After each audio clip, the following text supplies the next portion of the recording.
Is the Big Douglas Show. Big Pooh is back today in the co-host chair. Pooh, how are you? I'm good. I'm good. Enjoying this heat. It is hot.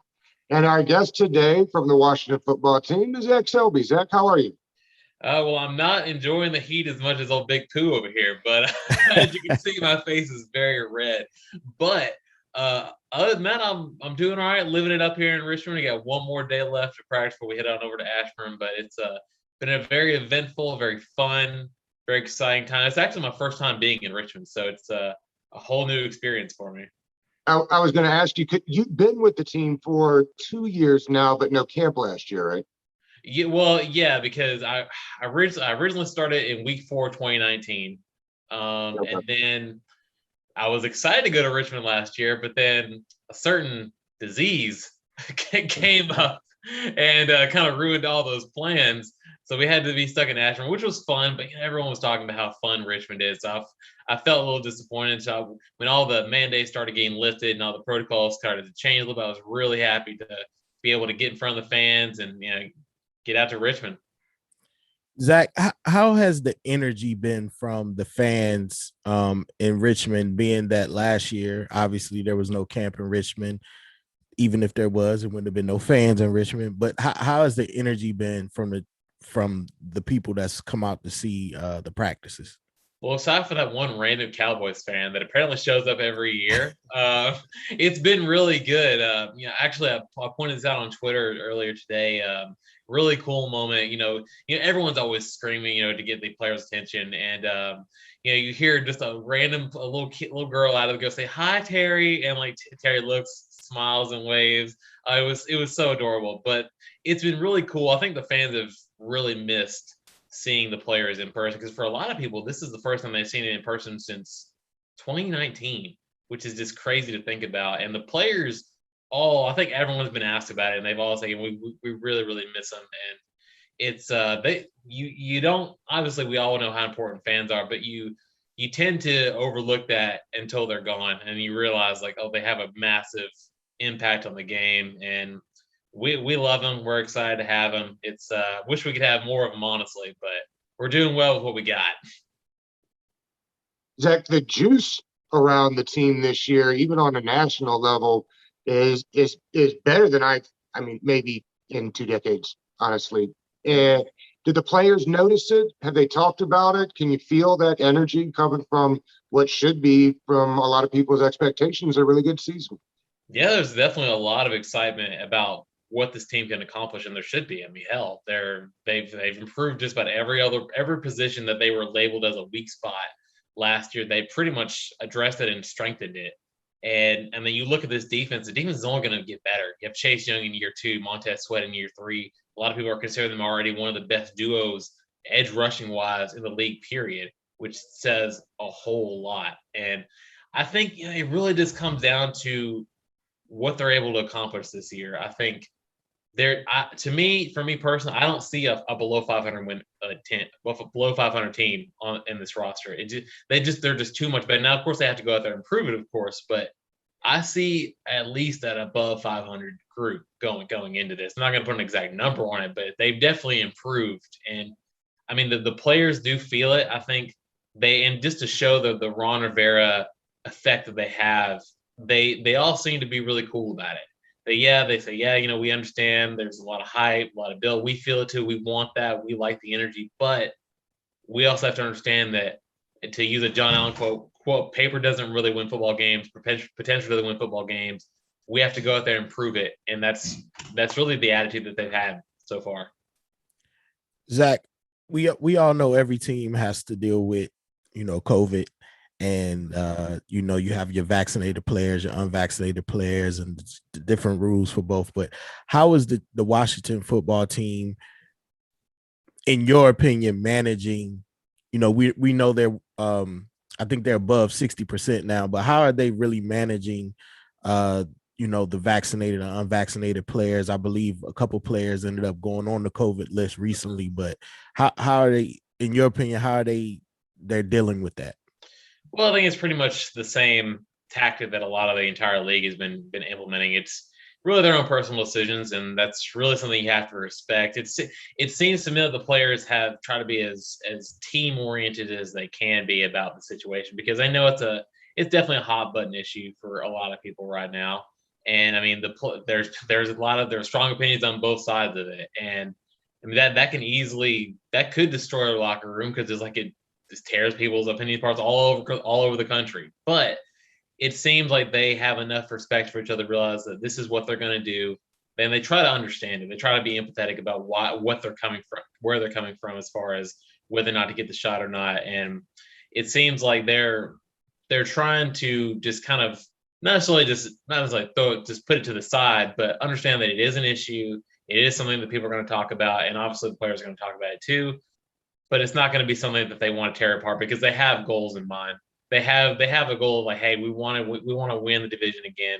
We want to do what we need to do, and all decisions aside, whether it's on the field, vaccines, whatever you want to say, we're going to get around it. We're going to adapt, and we're going to try to do the best we can with what we got. Who you haven't been on in a couple of episodes, and so I guess it's time for me to take back some things I've said. I swore that Humphreys would not make this roster. I was sold on that. With Samuels going, don't laugh at me, Pooh. Since Samuels is going onto the pup, and it would appear that QB1 loves throwing it to him, his job seems more stable. What are guys like Steven Sims, Isaiah Wright, these guys going to have to do to make this roster? Well, I think for me, I think Isaiah Wright had a really good day today. And Rivera even brought it up. I mean, he had several really solid plays. There was one where he it wasn't necessarily a handoff, but it was like an extended pass play, I guess you could say. And that ended up being a pretty positive game. And then there was another play on the opposite sideline where he comes down and just wins a matchup against the defensive back and does what you need to do to finish the play. I mean, Isaiah Wright's been one of my favorite guys ever since he came to league from Temple, and it's definitely going to be hard for him to make the roster of Steven Sims and all those other bottom of the roster guys. But it's not even really, I think, about necessarily making the standout plays, because everyone's going to have those moments. It's camp, for God's sakes. The campers are going to be out. Everyone's going to try to have that one moment. But it isn't just about one moment. It's about everybody coming together and saying, we want to do what we need to do. And that involves the smaller things like blocking the right way and having your hand placed in the right spot. The footwork needs to be great. The route running needs to be pristine. All of that other stuff. I mean, you can't have everybody getting the ball all the time. So even the ball isn't going your way, you have to be showing that you're ready for the ball whenever you get the opportunity. So it's really about the all well-roundedness of it. And yes, all these guys are able to make big plays, but it comes down to just being a ball player. And that's such a cliche phrase to use, but it's the truth of the matter about those non-big plays like that. Quick follow-up, Pooh. Cam Sims got hurt today. Is he okay? He went down? Yeah, he seems to be fine. Yeah, Rivera was asked about it, and he said it didn't seem too bad. He popped back up, and he's back in team drills in the next drive. So he seems to be doing okay. Zach, I'm just going to ask what everybody wants to know. How is the quarterback, quote unquote, competition going during this first week of camp?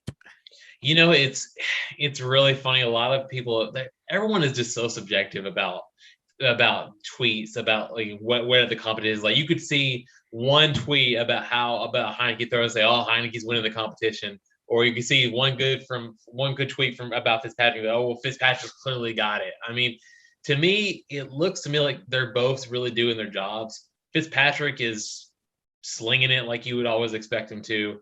To me, they don't approach it like competition. At least the quarterbacks don't. I mean, they're trying to improve each other in the best way they can. They're trying to push each other. Heineke's not really going to go out and say, "Well, I'm trying to do what I can to beat Fitzpatrick," and Fitzpatrick sure as hell is not going to do that either. They're both guys who understand that the coaches are going to do whatever they think is best for the team. And Fitzpatrick's been around the block to know that. And Heineke, hell, he wasn't even in the league last year, so he knows the business of it all. And all they can really do is go out and just show what they're able to do. And I think for me, the attitude is that Fitzpatrick is the starter, but they're going to be able to give him the competition, kind of give the competition to do it, to take the spot eventually. Another thing to consider is that it's hard to really gauge how the competition is going right now with the helmets and jerseys of everything, because once the pads come on, once the pregame start, that's when you're going to be able to get a good gauge about where everybody's at in terms of talent, performance. Because right now, I mean, they're not playing, obviously not playing just like 7-on-7 just catch, but it's not the full evaluation that you need to see right now. So it's almost like a situation where you need to be like, let's just enjoy the throws, and then once the pads come on, once the hitting starts, then you can start evaluating.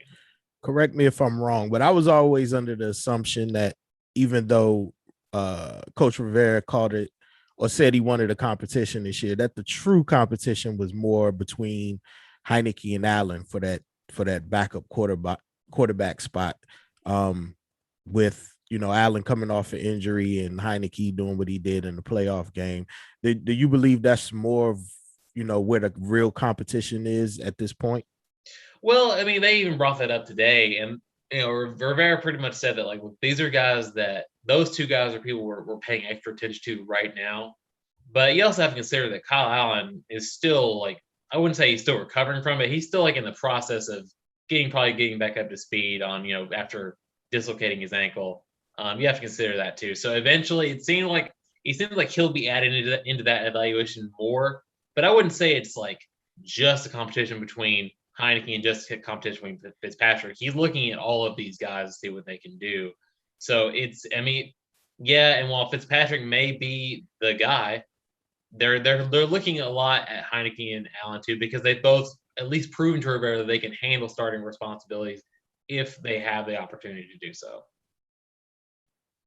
If wide receiver is maybe the hottest competition, it feels like that secondary is right behind it. They got a lot of guys that can play. I've been saying for a while that in a perfect world, I'd love to see St. Juice outside, and that way they can kick Kendall Fuller into the nickel where maybe he's more natural. It looked like they had Curl at free safety a little bit with Landon out there. How do you see that competition shaking out, and is it just going to be fluid all season long? It might be fluid. It might be fluid. I could see that happening. Because again, like the versatility is just something that they've been stressing all off season. And I wouldn't say put no stock into what safety combinations are out there at any particular moment, but it is nice to see Landon and Curl out there at the same time. I had seen Curl as maybe like a free safety guy, maybe sliding into the role once Landon comes back anyway.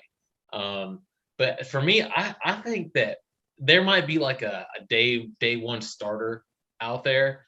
But something that I've always brought up is that the versatility on this group and the talent in this group alone, because even if you have say for example, not to put a label on it, but like say Landon and Curl are out there week one, you got Bobby McCain out there, you've got Danny Johnson who can play, you have Jeremy Reeves who can play. All these guys at safety, they have at least a little bit of starting experience with it as well, and they can play wherever on the field too. Bob McCain is a great example of that. He's played at all 5 spots. So it's going to be more of a situation where you have guys who can play wherever you need them to play at any time, because even with Curl, you can put him at the nickel. You can put him at corner if you really need to. You can put him, as a dime linebacker. So is Jimmy Moreland's job in jeopardy? Does he need to have a good camp? Who's that? Moreland. Jimmy Moreland. Oh yeah, Jim. No, I mean I wouldn't say it's in jeopardy. I think he's competing with everybody, competing just like everybody else is. They like Jimmy. They really do. They like his attitude. They like the way he plays. They like his demeanor on the field. I don't think that he's in a situation where he like has to ball out to make the roster personally. But I mean, it's a competition, like because corner is a big spot that they've added a lot of talent to. But no, I wouldn't say flat out that Jimmy's in jeopardy. Zach, have we reached a point in camp where Martin Mayhew and I can't remember the other guy they brought in, Marty Herney. Herney, there we go. Herney start picking up the phone and making some calls about backup D end, or are they still excited about the young guys that they have backing up Chase and Sweat right now? I think they're fine with what they got, and I've been saying this a lot. I'm fine with the defensive end depth. I think that these guys are players they drafted to contribute immediately. Um, and the other thing is, like, you don't need to be like you don't need to be Kerrigan. You don't need to be like Chase Young or Montez Sweat to be a quality player at defensive end. Sometimes you just need a Casey Toohill. Sometimes you just need a guy who's gonna make a couple tackles here and there, like a Shaka Tony who is gonna come up with he's not gonna lead the team in sacks or anything, but if you can just give like one or two good plays or even a sack or two every other game, that's what you need. But I just don't think that they're going to. It's not a priority right now. Now I will say like maybe like during roster cuts, if they see a guy that's surprisingly got loose from some other team, they might make the call. I mean that's what a lot of teams do. But I think for now, they've just done such a good job of letting the players that they draft develop and see what they have. I don't think they're gonna just say, well, we drafted these guys to compete, and then say, well, let's also get this other guy and see what he can do for us. They're gonna wait and see, let him prove it, and if they feel like they need to get some more depth, they're gonna do it. I think James Smith-Williams is in for a big year. And I've also been saying I think we should see Jonathan Allen playing D end a little bit this year to be able to get some of all that. They've got a ton of D tackles. You bring up James Smith-Williams. That's another guy that a lot of people have been impressed with, and the coaches have said a lot of good things about him. I was just watching him today just to see what he was doing, and he had a really good swim move on Sadiq Charles and got right by it, because that's the kind of talent that he has. I mean, he looks like he's a little bit slimmer, a little bit. He's put on a little more muscle with an off season under him now, but I think that's a guy that a lot of people are going to be looking at. Like, he was a 7th round pick last year, and he could be a really big contributor this year. He played end, I think, at NC State. He did. Which I know they were playing him at tackle a little bit last year, but he's got, again, to your point, Ron Rivera's favorite word, position flex. He's got it in another one of those super high spark guys, right? They've been drafting all these freak athletes.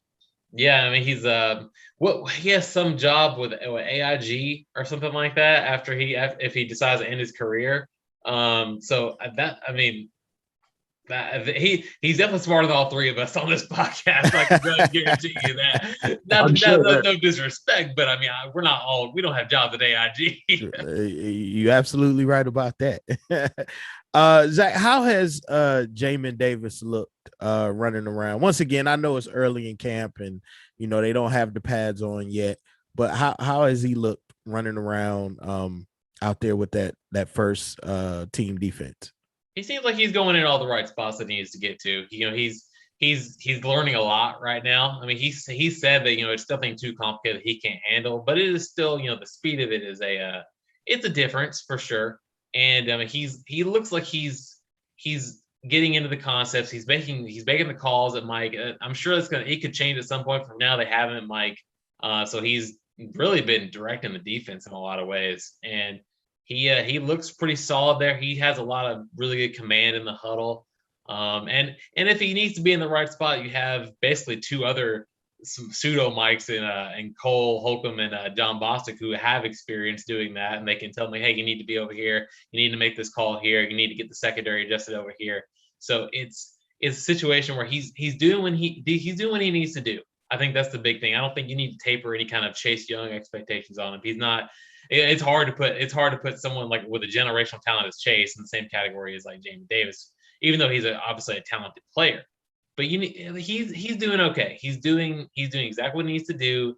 He's taking the steps. He's been standing out really, really well, according to Rivera. So he's doing fine. He's doing exactly what he needs to do, and he's getting starters reps, which you can't go wrong with that either. And I already know Rivera and Jack Del Rio is on them hard, because you got two former defensive players, linebackers.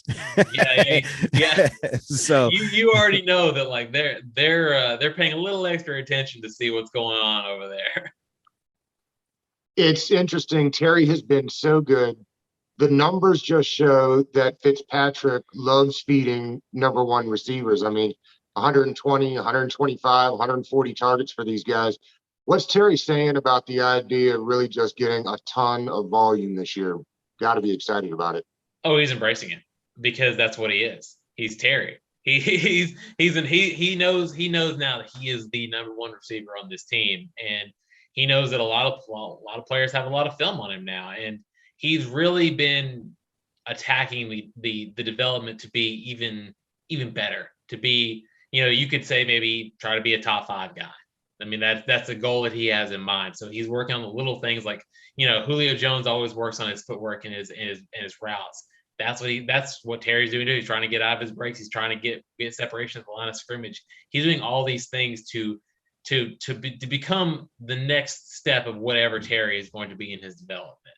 And that's really special to see. And Fitzpatrick loves him, clearly, because today, I mean, he was targeting him a lot, and Terry was open a lot and catching a lot of great balls. And they were for some pretty good games, about 30, 40 yards, which is just amazing. It's exciting to see. I can't wait to see what Terry does as a deep threat. And that's something that he wants to be this year. He wants to be not just the guy who's going to make the 15 to 20 yard plays. He's going to make the 25 to 30 to 40 yard plays and try to do whatever he did to Trayvon Diggs last year with Calvin, converting him into burnt toast. That's what you're trying to get at Terry this year. And imagine if that offense is just even a little explosive and the defense, doesn't regress, but actually takes the next step, what you're hoping for. I mean, because the quarterback play, I mean, no disrespect to the guys on the roster, but it was at the bottom of the league last year. So even if we can get mediocre play this year, I mean, imagine the defense going out there and already having a 7 or 10 point lead. You know what I mean? The thing is, like, the quarterback play was just so up and down. I mean, you'd have, Dwayne in there, and then you had Kyle Allen in there, and then you had Alex in there, and then you had Heineke in there for a little bit. I mean, like, it was just so much inconsistency and so much like variance in terms of like experience. So you'd have Dwayne, who's entering his second season, and then you'd have Allen, who's been in there for a little bit longer, but has a little more starting experience. And you go to Alex Smith, who's been in there for way longer, about as long as Fitzpatrick has. And then you bring in Heineke, was sleeping in his sister's house last year. Like, there's just no level of like consistency there. But in fairness to Terry, to bring him back up again, he's excelled at all of them. So just imagine just having the consistent quarterback play all year long. And even for a guy who dealt with that, still had a 1,000-yard season, just imagine what he's going to do when you have 16 to 17 games of Ryan Fitzpatrick. Zach, we've been talking about, Terry McLaurin, wonderful receiver, was in his 3rd season. Mm-hmm. Ryan Fitzpatrick slings the ball around the field whenever Curtis Samuels get back. Of course, we saw what Logan Thomas did last year. How scary can this offense really be if Gibson takes another step in his development as a running back, and then actually brings his skill set from when he was in Memphis and receiving the ball with him? Because last year, everybody knew when McKissick got in the game, more than likely it was going to be a passing play.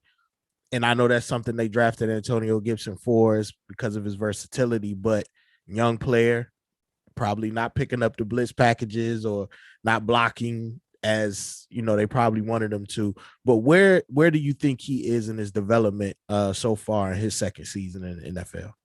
I think he could take a massive step, really.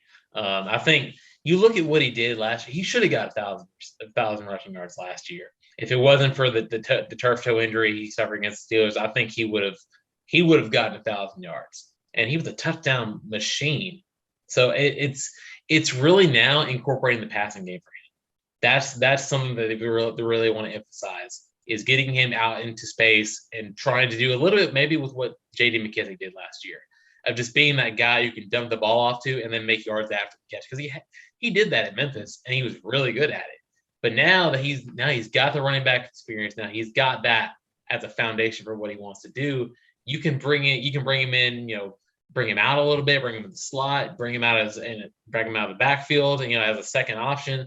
That's something that's really going to open up this offense a lot, I think, because when you have all these receivers in Terry, Diami, Adam Humphries, I mean, whoever else is out there, the secondary is going to be so focused on them, and the linebackers are going to be so focused on them. You could almost say forget that Antonio Gibson is out there as for a little dump off play, and he goes and gets the first down and keeps the ball going. So I mean, in terms of how scary that can make this offense, I mean, last year, I'm pretty sure he was looking like Eeyore sometimes because of how the offense looked, but. I think this offense could be. I'm not gonna say it's a top 10, but I think even if they could like jump up from like they're about 27, 28 last year to like the middle of the pack, like 13 or 14, with a potential to make some really like explosive plays down and surprise some people, that's going to help out a lot because that's going to give the defense more confidence. That's going to give the players enough confidence to realize, hey, we don't have to go out here and win the game by ourselves. We have an offense that can just score points, not at will, but effectively if we need to. And you have a guy in Fitzpatrick who's going to just sling the ball downfield for better or for worse. He's going to go out there and do it. I think it could be. It kind of reminds me of maybe a little bit of what Auburn did back in 2014, where like they're run, and then you have the ability to just go out there and just get a big pass 30 or 40 yards downfield to open up the field even more. Zach, do we assume that since they did nothing except add Patterson to that running back room that they feel comfortable with his toe? You mean with just Patterson in general, or you mean like no. Gibson is still talking about this turf toe. And the only thing that doesn't make me nervous about it is that they haven't done anything except add Patterson. Mm-hmm. Is that the right way to be looking at this thing? I guess is what I'm saying. Do you feel good about the toe? Yeah, I think his toe is perfectly fine because I know a lot of people made a big deal about him, saying, "Well, definitely got to monitor it." But I mean, you could argue that Landon is monitoring his Achilles. You could say that sure. Kelvin is monitoring his knee because he's back on the field for the first time. And both those guys have been doing great. So I don't think it's that as big of a deal as some people are making it out to be. He looks great. He has a couple of pretty solid plays today down the sideline, get some extra yards there, fighting for those extra little bit of blades of grass there. So I think he's going to be fine in terms of what he does for the running back position. I think bringing on Patterson is more of like a potential to see what he can bring to the squad. I don't think it has anything necessarily to do with the running back position for better or for worse, whether Antonio had like a bigger turf toe issue or not. I think it's just a situation where they like his ability, they like his explosiveness, they like how he's a fighter, and he's basically a bowling ball out there running at 5'8" and 195 pounds. So I think he matches what they want to do as far as their running style. And I also think it speaks to the consistency of the position overall, because not only do you have Gibson back, you have McKissick back, you have Barber back, you're bringing back Lamar Miller, who you signed near the end of the year, and all four of those guys they like a lot. So they probably looked at the situation where like we don't really need to bring anybody else back, because if Antonio does, God forbid, go down again for something, you got McKissick, who did a great job, and then you have Barber, Mr. Third to himself. And then you have Lamar Miller, who's also looked really good at camp this year, which has kind of been a surprise for me too. Sadiq is the fan favorite. What's he look like? Do they know what they want to do with him? He needs a big camp, right? I wouldn't say he just like needs to wow people, but I think he's I think it's a big camp for him personally. I think he feels like he has the ability to be a starter, and a lot of the coaches were really impressed with him last year before he suffered a calf injury and was out for basically the rest of the year, except for the exception of like 2 snaps. But to me, it looks like he's been playing a lot of tackle and guard, and the good thing is like I wouldn't maybe more so guard than tackle in some team drills. I know he spends a lot of time in guard and 9-on-9 drills. And he looks good doing that too. But I think with his versatility, I think he's going to be able to compete for a starting job. I don't know if he's going to necessarily if he doesn't need to, if he doesn't get it, I think they say he's got the ability to slide in as a swing tackle or a guard if they need to, because they like his talent. They like his ability to have the quickness to beat the edge defenders and the strength to handle those three techniques, to get out those shades whenever they need him to on some run plays. So I think for him, it's mostly going to be a situation where let's see what he's got this year. Let's see how he does moving on the leg after his injury, and then we can decide what position he fits best at. How has Cosme looked out there with all the reps he can handle with Cornelius Lucas on the COVID list? Cosme's been there have been some wins. There have been some losses. Considering that you're going against Chase Young and Montez Sweat on a regular basis. Actually, the story that I'm writing right now, which should be available later on today.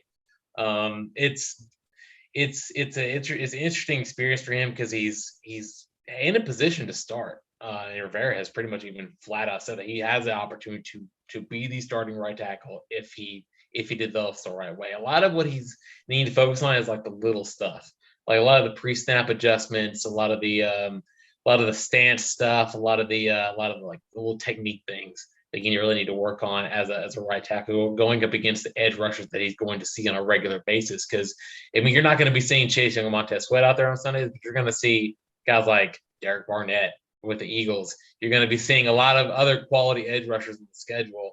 So you need to be going up against these guys, knowing how to perfect that technique. And Sheriff has really come on and been a reliable teacher to him. And he's been trying to like show him about how the secondary affects your blocking scheme, how what the linebackers are doing, how that adjustment is going to affect the rest of the play. It's really been almost like a godsend for him because he's able to. He's going up against some really tough competition, but he's also got a multiple Pro Bowler and an All Pro to help him out go through this process. Nice. Does winning a bunch of games this year convince Sheriff to stay, or do you think the ship has sailed on that? I think the amount of wins and losses does not matter to him in terms of that. He's been pretty clear from the start that he wants to be here. He wants to be the guy. He wants to be someone who, like John Allen, wants to be wants to be here for the rest of his career. So I think he looks at it as, he's here for another year. He's gonna be under contract this year, and they'll work it out whenever they get a chance. But he's made it pretty clear that he wants to be here, and he seems very sincere about that. Yeah, I just read a quote today where he was saying that even though the deal didn't get done, long-term deal didn't get done, his hopes is still that it can get done next offseason. Because as you said, Zach, he still wants to be in Washington. So yeah, pretty good to hear. Yeah, it is, yeah. Pretty good to hear. I think what we have to understand, as it's really kind of, it's a hard concept to grasp and a hard concept to to really come to grips with. But like, there's a lot of things that go in terms of contract negotiations that go on that we don't even think about. I mean, these are agents and teams trying to negotiate things, and sometimes it's you never know what sets it up. It could be something as small as offset language, which happens with draft picks every single year. So I mean that's probably something that had to do with Zach Wilson this year with the Jets. I mean, you never know, but I mean he's made it pretty clear that he wants to be here. He wants to be in the burgundy and gold, and I think we should take him at his word for it, because if there's one thing that Sheriff is good for, is his word. Yeah, it's pretty refreshing to see Washington retaining young talent like a Jonathan Allen, hopefully a Brandon Sheriff coming up here soon. Zach, you got any more questions, Doug? I know Zach. Been great. Yeah, Zach, we definitely appreciate your time. We appreciate you taking the time. We know you're in the midst of it all right now. You're pretty busy. Just let the people know where they can find you, and you already said what you have coming up next, but you can say it again, and we let you get on up out of here. Yeah, so you can find me on Twitter at Zach Selby WFT. If you want anything related with football and or food with baking, you will. Oh, it got him. It got him. The internet bug got him. Right at the very end, we were so close. Zach has been the star of training camp so far. Follow him on Twitter. The videos and the recaps have been great, and we appreciate it for his time. Big Pooh, we'll see you next time. Yes, indeed. Thank you very much. All right, brother. Appreciate you, Zach.